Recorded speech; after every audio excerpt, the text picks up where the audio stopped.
마태복음 21장 1절부터 11절의 말씀을 중심으로 빛 바랜 호산나라는 제목으로 은혜를 나누고자 합니다.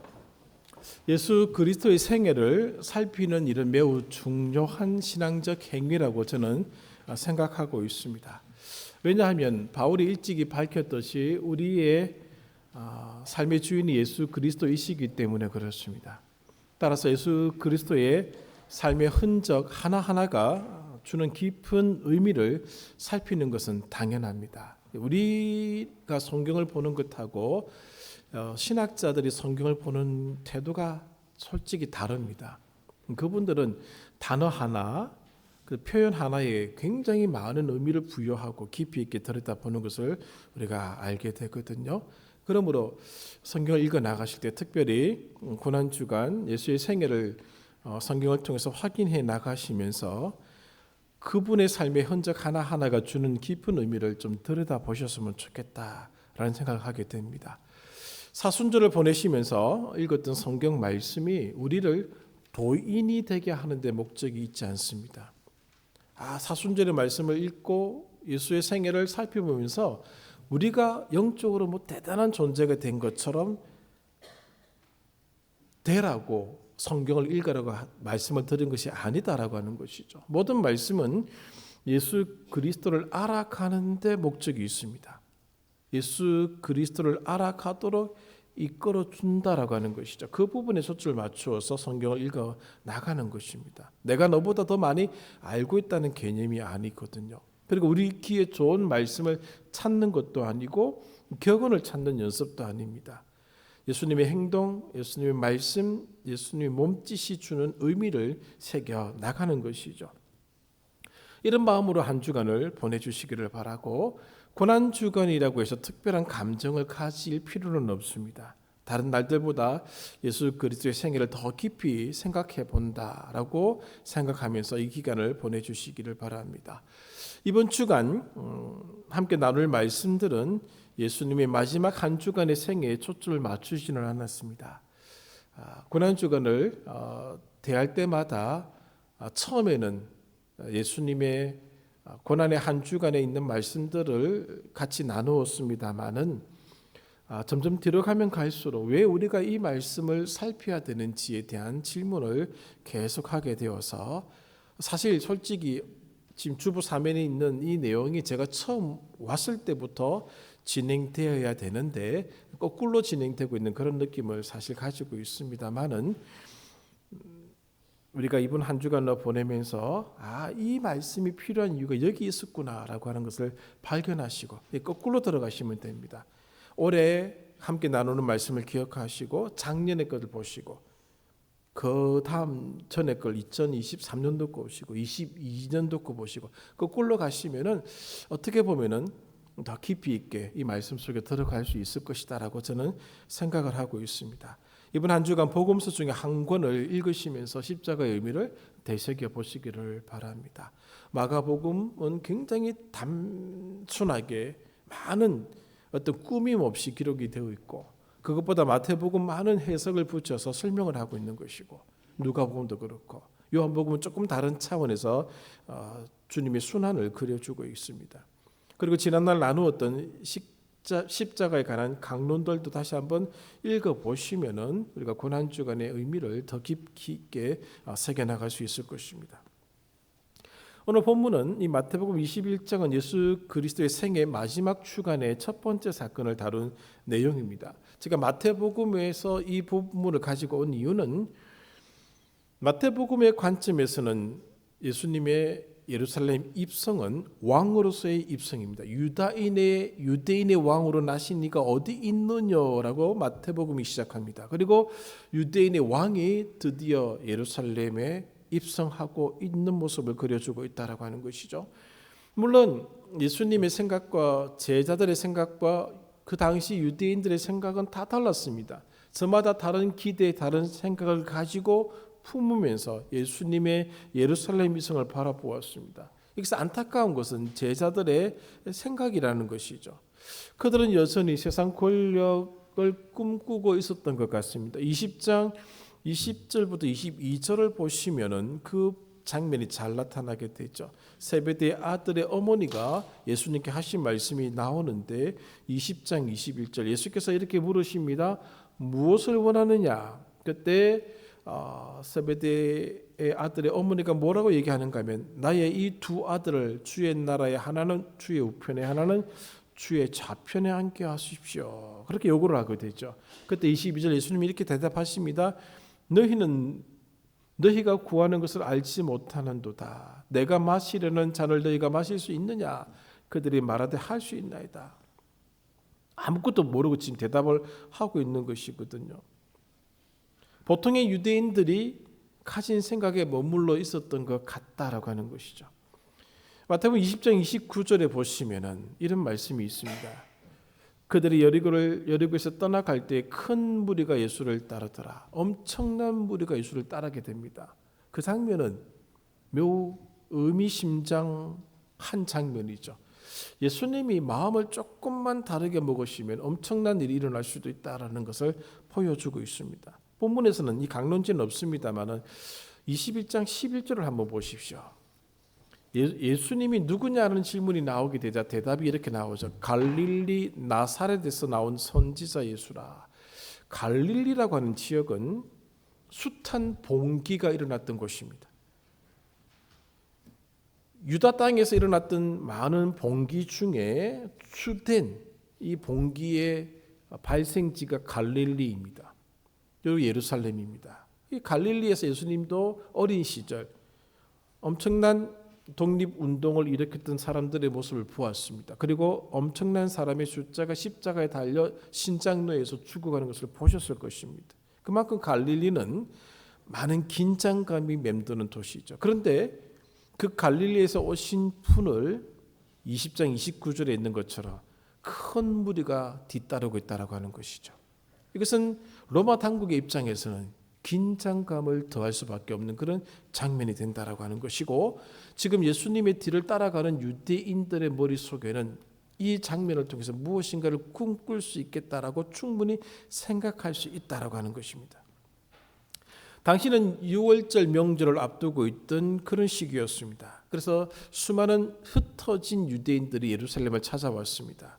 그리고 숱한 순례객들이 예루살렘에서 머물면서 유월절을 준비하고 있었습니다. 그리고 이들은 예수님께서 예루살렘에 입성하신다는 소문을 듣고 기대와 호기심이 혼재된 눈빛으로 예수를 바라본 것이죠. 그러나 모든 사람이 예수님을 환영한 것은 아니었습니다. 지독한 시기심과 증오로 가득 찬 바리새인들 무리가 있었습니다.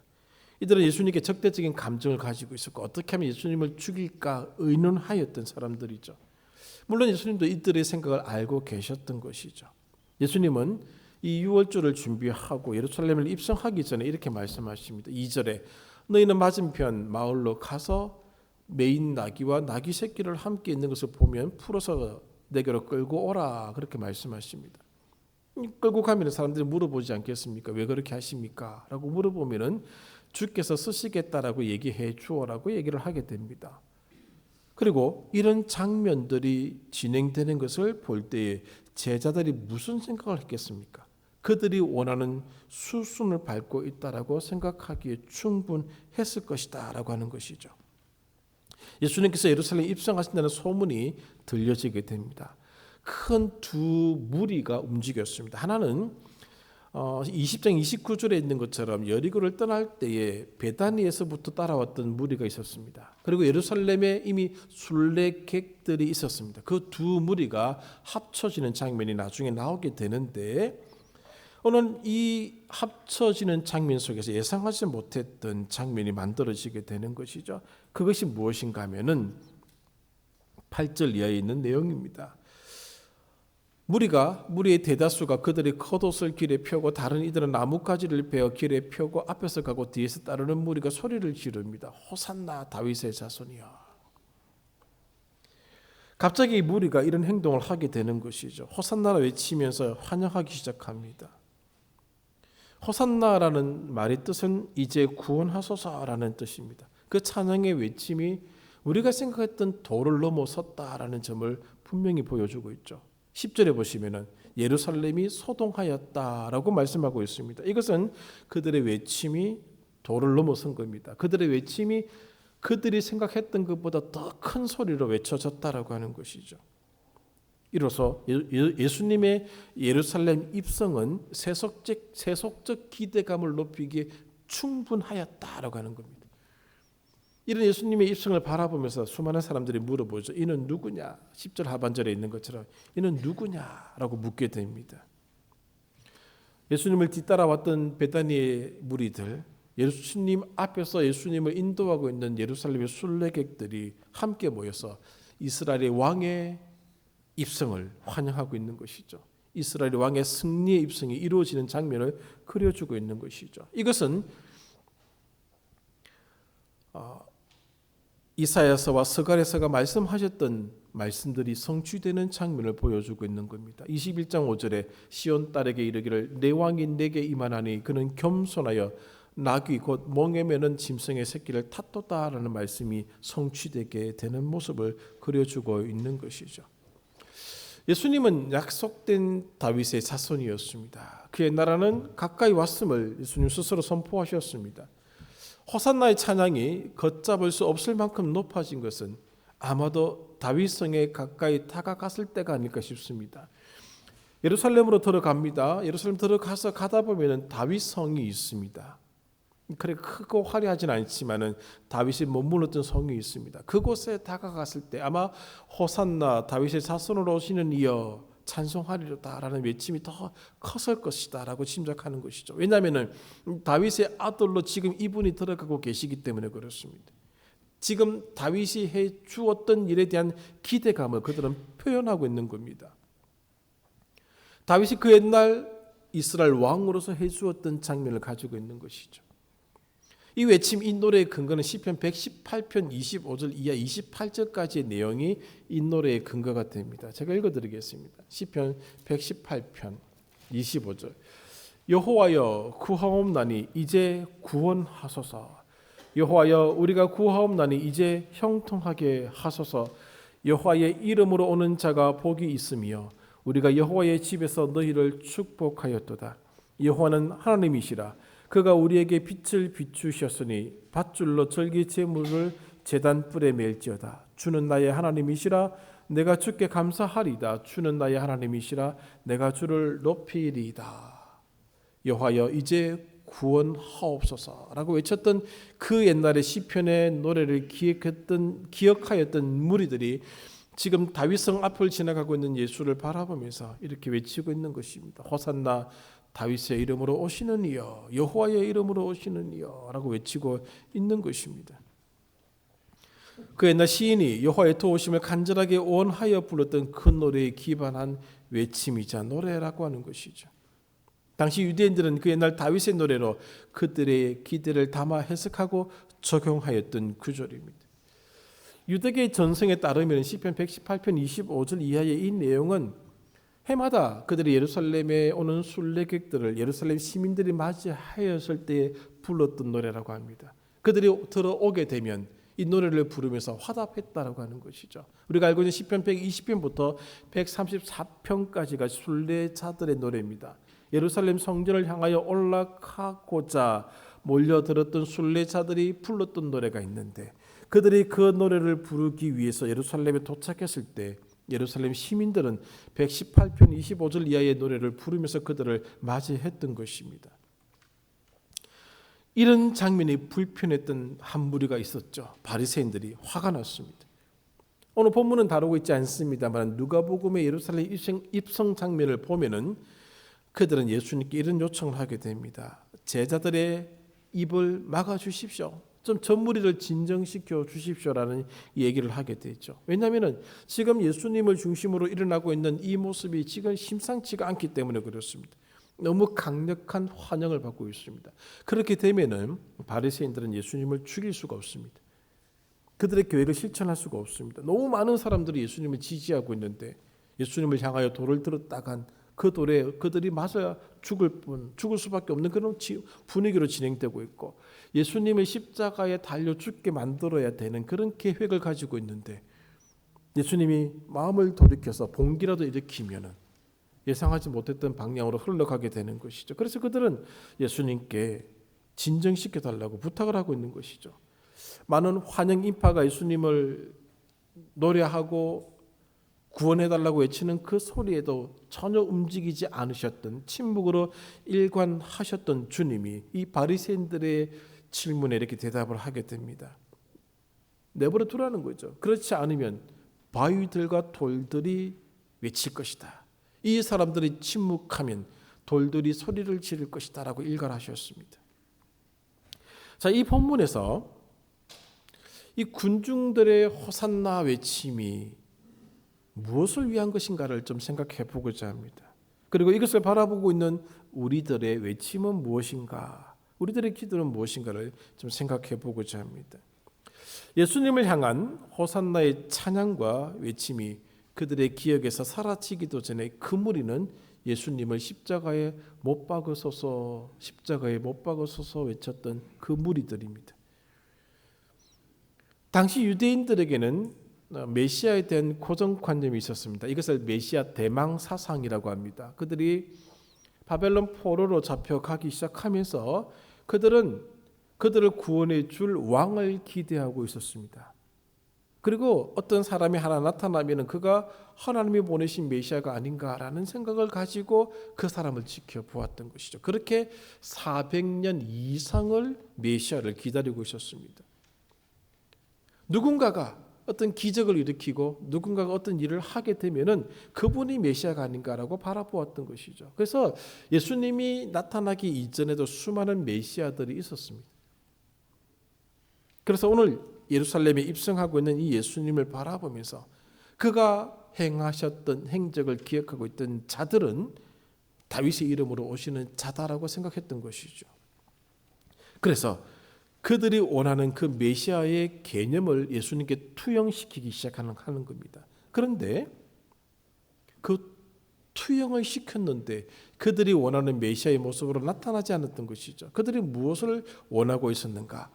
그들이 그리고 있었던 메시아는 이스라엘의 적들을 압도하는 메시아였습니다. 당시 많은 유대인들은 메시아가 제사장 전사들을 데리고 나가서 그들이 증오하는 로마 제국을 물리쳐 줄 것이라고 생각했었습니다. 쿰난에서 발견된 쿰난 동굴이 있습니다. 그래서 20세기 최고의 고고학적 유물이 발견되어 있는데 그것이 쿰난 사본이라고 합니다. 거기서 발견된 전쟁 규칙을 다룬 두루마리 중에 하나에 어떤 내용이 쓰여져 있는가 하면은 메시아가 오게 되면 로마 황제를 직접 처리할 것이다 라는 글귀가 있습니다. 이런 식의 글들을 읽고 그들은 메시아를 그리고 있었습니다. 시편 17편 9절 이하 13절에도 이런 비슷한 정서들이 있습니다. 적들을 물리치시는 하나님, 이스라엘의 적들을 향하여 전사로서 움직이시는 하나님의 모습을 그려주고 있다고 하는 것이죠. 그런데 예수님은 로마 제국에 어떤 치명타도 가하지 못했습니다. 그 수없이 따르고 있는 무리들을 선동하여 로마 제국을 대항하여 싸울 수 있었습니다만은 그는 그렇게 하지 않으셨다라고 하는 것이죠. 예수님은 로마 제국을 대항하여서 어떤 승리도 거두지 못했습니다. 약속의 땅에 머물고 있던 이방인들도 한 명도 쫓아내지 못했습니다. 예수 그리스도는 왕으로 입성하셨는데 왕으로서의 통치를 시작하지도 못하고 끝나버리고 말았습니다. 즉위식을 기대했던 무리들 앞에서 예수님이 십자가 처형의 굴욕적인 죽음을 맞이하셨던 것입니다. 노예의 하나로, 죄수의 하나로, 죄악의 범죄자 중에 하나로 죽으셨다라고 하는 것이죠. 왜 유대인들이 지금까지 예수를 메시아로 받아들이지 않느냐라고 할 때 이 메시아의 정체성 때문에 그렇습니다. 메시아가 가지고 있는 정체성 중에 하나가 전사 메시아입니다. 전사 메시아. 그런 모습을 가지고 있는 것이죠. 이스라엘 왕들 중에 가장 용맹한 전사가 누굽니까? 다윗입니다. 그래서 다윗의 모습으로 메시아는 오셔야 된다라고 그들은 생각하고 있었습니다. 그 옛날 모세는 애굽을 무너뜨렸던 사람입니다. 그 옛날 다윗은 그 주변 국가들을 다 정복했던 사람입니다. 그 전사로서의 메시아가 와야 된다라고 생각했던 것이죠. 그런데 그 메시아적 전사로서의 정체성이 예수에게는 하나도 나타나지 않았습니다. 대신 십자가형을 받아 죽으셨다는 것이죠. 성경 어디에도 메시아가 고난을 당한다는 구절이 없습니다. 성경 어느 구절에도 메시아가 십자가형을 받아서 죽는다는 구절이 없습니다. 그래서 그들은 본디오 빌라도에게 고난을 받은 이 나사렛 예수를 이스라엘의 메시아로 받아들이지 않았다라고 하는 것이죠. 이 분은 결단코 하나님의 아들이 될 수 없다라고 그들은 생각한 겁니다. 그들이 알고 있는 전사 메시아의 모습이 하나도 없었기 때문에 그렇습니다. 그리고 처참하게 십자가에서 죽으셨습니다. 이 장면을 바라보았던 제자들도 도망쳤습니다. 단지 한 스승의 죽음이라고 여기고 도망치고 말았던 것이죠.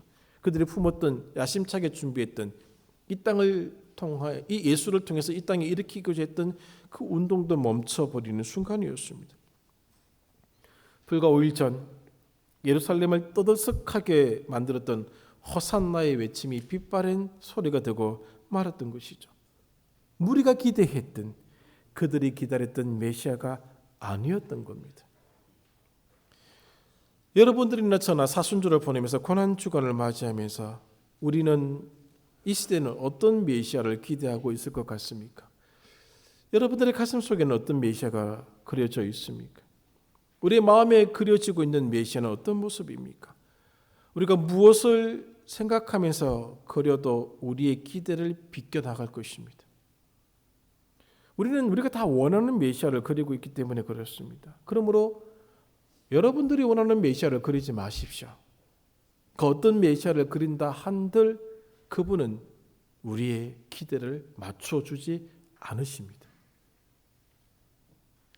2000년 전에 오셨던 이 예수님은 그 엄청난 무리가 원했던 기대를 조금도 충족시켜주지 않았습니다. 하다못해 예루살렘에 들어오셔서 예루살렘 성전 옆에 망대가 있습니다. 4개의 망대가 있습니다. 안토니아 요새라고 망대가 있습니다. 거기서 로마 군대가 항상 예루살렘을 주시하고 있습니다. 폭동이 일어날 가능성이 제일 높은 곳 중에 하나이기에 주시하고 있습니다. 들어오셔서 망대 중 하나는 좀 무너뜨려 주셨더라면 다 군중들이 보는 데서 내가 오른쪽 있는 망대에 무너뜨려 줄게. 다 손가락질 한번 하셔서 여리고성이 무너지도록 하셨더라면 군중들은 아마 엄청난 열정과 함께 예수를 추앙했을 것입니다. 그들이 기대하는 바를 이루어질 수 있는 분으로 생각했을 수도 있을 것입니다. 그러나 예수님은 그렇게 하지 않으셨습니다. 우리가 그래야 될 이 메시아는 어떤 모습인가를 깊이 있게 들여다보셔야 됩니다. 우리가 그래야 될 메시아는 하나님의 계획 속에 숨겨져 있는 메시아를 그려야 합니다. 그 어떤 사람도 전사 메시아가 십자가에서 죽을 것이라고 생각하지 않았습니다. 이사야서 42장 이하를 보시면은 66장까지 짧게는 55장까지를 보고 있고 그 안에 종의 노래가 나옵니다. 네 부분의 종의 노래가 나옵니다. 그 중에 절정이 이사야서 52장 마지막 절부터 53장 전부입니다. 그 안에 종의 죽음이 다뤄지고 있습니다. 지금까지 이사야서 53장은 유대인들에게 금서입니다. 금서. 읽으면 안 되는 책입니다. 왜? 그들이 400년 그들의 조상들이 기대했던 메시아 대망 사상과 지금 그때부터 지금까지 2000년 이상 메시아를 그리고 있는 유대인들에게는 어울리지 않는 구절이기 때문에 그렇습니다. 그들이 그리고 있는 메시아에게 상충되는 모습이 그 종의 노래입니다. 그래서인지 호산나의 찬양이 멈추었습니다. 그래서인지 우리 시대의 호산나의 찬양도 멈추었습니다. 이제 구원하소서라는 간절함이 멈추었습니다. 교회당의 첨탑을 바라볼 때 있었던 간절함, 우리의 발걸음을 멈추었던 그 무엇인가가 사라졌습니다. 이제는 누군가가 예수님 곁을 떠나도 예배당을 떠나도 충격으로 받아들여지지 않고 있습니다. 빛바랜 호산나의 외침만이 예배당 안을 메아리치고 있을 뿐입니다. 그러나 그래도 괜찮습니다. 왜냐하면 돌들이 우리 대신 소리쳐 줄 것이기 때문에 그렇습니다. 지금 예루살렘에 있는 예루살렘 성전 토대 위에 있는 그 폐허의 돌들이 숱한 무리를 대신하여 소리쳐 줄 것이기 때문에 그렇습니다. 그 당시나 지금이나 그때의 백성이나 우리의 침묵 속에서 배척당했던 바로 그가 주의 이름으로 오시는 왕이셨다고 외쳐줄 것이기 때문입니다. 어떤 메시아를 기대하고 계십니까? 어떤 메시아를 기대하면서 기도하고 계십니까? 그 어떤 메시아를 기대하든지 간에 저와 여러분들의 기대를 충족시켜 주지 않으실 것입니다.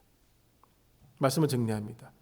세상의 관점에서 예수님은 처형당한 범죄자에 지나지 않습니다. 그의 죽음은 명예로운 죽음이라고 할 수가 없습니다. 노예의 죽음입니다. 가장 흉악한 범죄자의 죽음입니다. 그러나 모순되게도 이 빌립보서 2장 7절 이하에 이런 아름다운 노래가 기록되고 있다는 사실을 우리는 기억하고 있죠. 제가 읽어드립니다.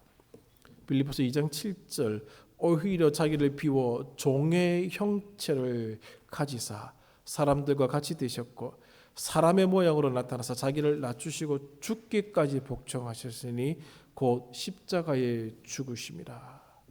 왕을 향한 노래로서는 너무 어울리지가 않습니다. 전사 메시아를 기억했던 사람들에게는 이 노래는 어울리지 않는 노래입니다. 그런데 초기 기독교 성도들이 왜 이런 노래를 부를 수 있었는가? 그들은 십자가에서 예수님을 발견했기 때문에 그렇습니다. 그들은 십자가에서 하나님의 아들을 보았습니다. 오늘날 우리의 호산나가 빛바랜 소리로 묻히지 않게 하려면 우리도 십자가의 예수를 발견해야 됩니다. 우리가 그리고자 하는 메시아는 십자가의 예수가 되어야 한다는 것이죠. 그렇지 않고는 절대로 내가 그랬던 메시아는 나를 충족시켜 주지 않을 것입니다. 십자가의 예수 외에는 우리가 그려야 될 메시아는 없다라고 하는 겁니다. 십자가의 메시아가 우리에게 주는 도전이 무엇인지는 고난 주간에 나누었던 숱한 말씀들을 다시 한번 살펴보시면 그 안에 담겨져 있습니다.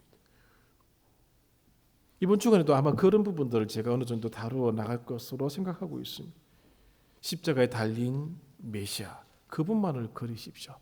나머지는 그분 앞에서 의미가 없습니다. 예수의 제자들이 꿈꿨던 그 야망이 십자가의 앞에서 처절하게 무너졌습니다. 그렇게 되기 싫으시다면 십자가의 예수만을 나의 메시아로 그려셔야 됩니다. 그것은 곧 무엇인가? 죽음입니다. 십자가 아래에서 죽지 않으면, 나의 야망을 죽이지 않으면, 나의 철학을 죽이지 않으면, 나의 경험을 죽이지 않으면, 나의 꿈을 죽이지 않으면, 나의 이상을 죽이지 않으면 만나볼 수 없는 메시아입니다. 십자가 예수는 바로 그것을 오늘 우리들에게 요구하고 있는 것이죠. 예수님은 이 군중들과 전혀 반대되는 방향으로 가셨습니다. 이번 한 주간 고난 주간을 보내시면서 어떤 예수를 발견할지, 어떤 예수를 그릴지 기도하면서 한번 그려보는 한 주간 되시기를 바랍니다. 기도하겠습니다.